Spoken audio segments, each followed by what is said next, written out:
कार्तिक की कहानी। एक साहूकार था, उसके कोई संतान नहीं थी। दोनों सेठ सेठानी की उम्र भी ज्यादा हो गई थी। दोनों हमेशा गंगा स्नान में कार्तिक महीना नहाते थे। वे खूब यज्ञ हवन व्रत उपवास दान पुण्य करते थे। ऐसा कोई पुण्य नहीं बचा था जो उन्होंने नहीं किया हो। एक बार सेठानी ने कहा कि आप ऐसा करो, किसी लड़की को बहू बनाकर ले आओ, हमारी सेवा भी कर देगी और धन को व घर को भी संभाल लेगी। सेठ जी ने कहा कि बिना बेटे की बहू कैसे रहेगी? आप खाड़े से फेरा करा कर ले आओ। अब 12 कोस पैदल चलकर गंगा नहाकर वापस 12 कोस से आकर खाना नहीं बनता, मैं बहुत थक जाती हूँ। आप किसी भी लड़के को बहू बनाकर ले आओ। सेठानी जिद करने लगी तो सेठ जी ने कहा कि एक चरी में आटा डाल दे, वो 5-7 मोहरे रख देना। सेठानी ने ऐसा ही किया। सेठ जी घर से चले, एक गांव से दूसरे गांव में गए। दूसरे गांव में 5-7 लड़कियां मिट्टी के घर बना कर खेल रही थी। साहूकार एक पेड़ के नीचे बैठ ये सब देख रहा था। खेल पूरा होने पर सभी लड़कियों ने मिट्टी में बने घरों को तोड़कर कह रही थी, मैं ही बनावा, मैं ही खेला, मैं ही बुझाना। लेकिन एक लड़की थी, उसने कहा मैं मेरे घर को नहीं तोड़ूंगी। बांधेड़ा घर को कभी उजाड़ते नहीं है, घर चाहे मिट्टी का ही हो। ये सब साहूकार सुन रहा था। उसने सोचा कि यह लड़की समझदार है, भोली व समझदार है। साहूकार उसके पीछे पीछे चला और उस लड़की के घर के बाहर आकर बैठ गया। थोड़ी देर बाद उसकी माँ बाहर आई तो उसने पूछा कि आप कौन हैं, कहाँ से आए हो, आपको क्या चाहिए? साहूकार ने कहा कि मैं रास्ते से चल रहा था तो इधर आ गया। वे बोली, भूखे हो तो खाना खा लो, प्यासे हो तो पानी पी लो। साहूकार ने कहा मैं भूखा भी हूँ और प्यासा भी हूँ। वे बोली, अभी खाना बना देती हूँ। साहूकार ने कहा कि कार्तिक में हम किसी का अन्न नहीं खाते, मेरे पास आटा है, उसकी रोटी बना दो। उसने हाँ भर दी और साहूकार ने चरी दे दी और कहा कि आटे को छान लेना, कहीं ईली ना हो। आटे को छन्नी से छाना तो उसमें मोहरें निकली। वह खुश हुई थी, जरूर खूब पैसे वाला है। अगर इसके बेटा हो तो बेटी की शादी की बात कर लूं, इसके बेटे से कर देंगे, खाने पीने की कमी तो नहीं रहेगी। मोहरें लाकर साहूकार को दे दी। साहूकार ने कहा कि घर में बहुत सारे मोहरे हैं, सेठानी कहीं भी रख देती हैं। वह और खुश हुई और खाना बनाकर परोस दिया। जब साहूकार खाने बैठा तो लड़की की माँ बोली कि आपके कितने बच्चे हैं? साहूकार ने कहा कि एक ही बेटा है, वह भी खाशीजी पढ़ने गया है। लड़की की माँ बोली कि मेरी बेटी की शादी के बारे में सोच रही थी। साहूकार ने कहा कि खाड़े से फेरा करा दो, आपकी बेटी को मैं बहू बनाकर ले जाता हूँ। लड़की की माँ खूब खुश हुई और उसने बेटी की शादी खाड़े से फेरा करा कर भेज दी। साहूकार बहू लेकर आ गया। सेठानी खूब खुश हुई। अब बहू रोजाना खाना बना लेती, सास ससुर की सेवा करती, उनको रोजाना 36 से 32 भोजन बनाकर जिमा देती। फिर उनकी मालिश करती, पाँव दबाती, पूरे घर की सफाई कर देती, सुबह शाम चरण स्पर्श करती। अब सेठानी बहुत खुश होती और कभी सेठ चिंता करता कि कभी से पता नहीं चलना चाहिए। रोजाना सेठानी गंगा नहाने जाते तो बहू से कह के जाते। सेठानी कहती कि बहू चूल्हा भी मत बुझने देना, दिए को भी मत बुझने देना, वे पराए घर पाँव मत देना, वे पराई सीख मत लगना। बहू ने हाँ भर दी। कई वर्ष बीत गए। एक दिन चूल्हे भी बुझ गए, दिए भी बुझ गया।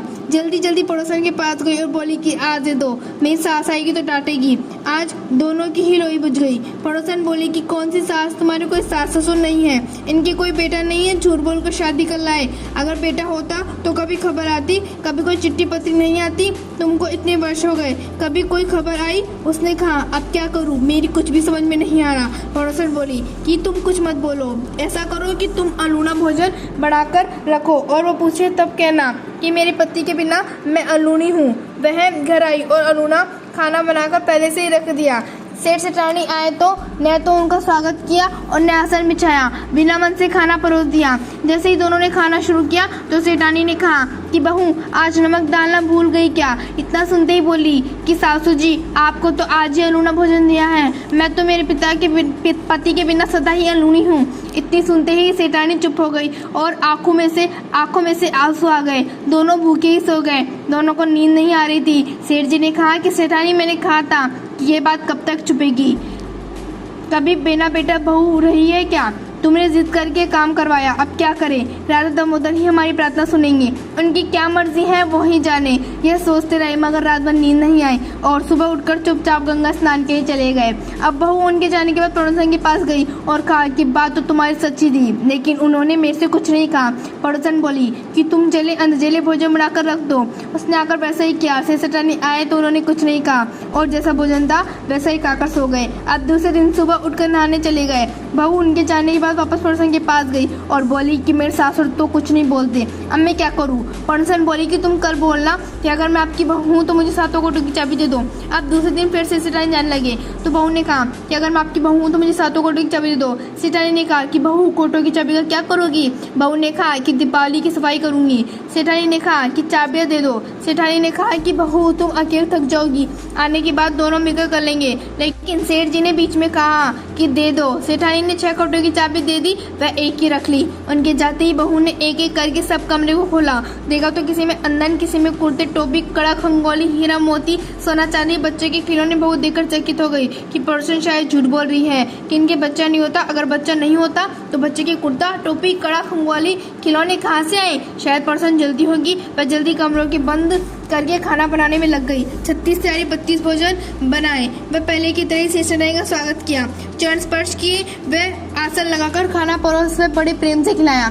सास ससुर दोनों खुश हुए। सोचा धन की खातिर ही बहू रह जाएगी। दोनों रात को सोचने लगे कि इतना सारा धन है, इसको गांव वाले खा जाएंगे। अच्छा है ये बहू यही है, इसने हमारे बहुत वर्षों तक की सेवा की है। यह सोचकर दोनों सो गए। सुबह वापस गंगा नहाने जाने लगे तो बहू ने सास से कहा कि सासू जी 1 कोठे की चाबी भी दे दो। ससुर ने इशारा किया कि दे दो, आगे पीछे इसी को देना है। सासू ने एक चाबी बची थी वह भी बहू को दे दी। उसने जल्दी से 7वें कोठे को ताला खोला, खोलते ही चकरा गई। उसने देखा यहाँ पर सहस्त्र सूर्य भगवान उग रहे हैं। सहस्त्र गंगा धारा गंगा जमुना बह रही है। पीपल, पथवारी, केला, कदम, आंवला, कल्पवृक्ष आदि पेड़ उग रहे हैं। राधा दामोदर भगवान विराजमान हो रहे हैं। अखंड दीपक जल रहा है और तुलसी के बिड़ले के पास साहूकार का बेटा बैठा है और गीता की पोथी बाज रहा था। यह देखकर डर गई और गेट बंद करने लगी तो उसका पल्ला साहूकार के बेटे ने पकड़ लिया और कहा कि मैं तुम्हारा पति हूँ। बहू ने कहा कि सेठानी तो अनपुत्र है, इनके कोई बेटा नहीं है। उसने कहा तुमने ठीक कहा, इनके कोई बेटा नहीं है, लेकिन कार्तिक के दादा दामोदर भगवान ने दिया है। बहू ने कहा कि मेरी बात कौन मानेगा। इतने में गंगा किनारे सेठानी की नद गिर गई थी।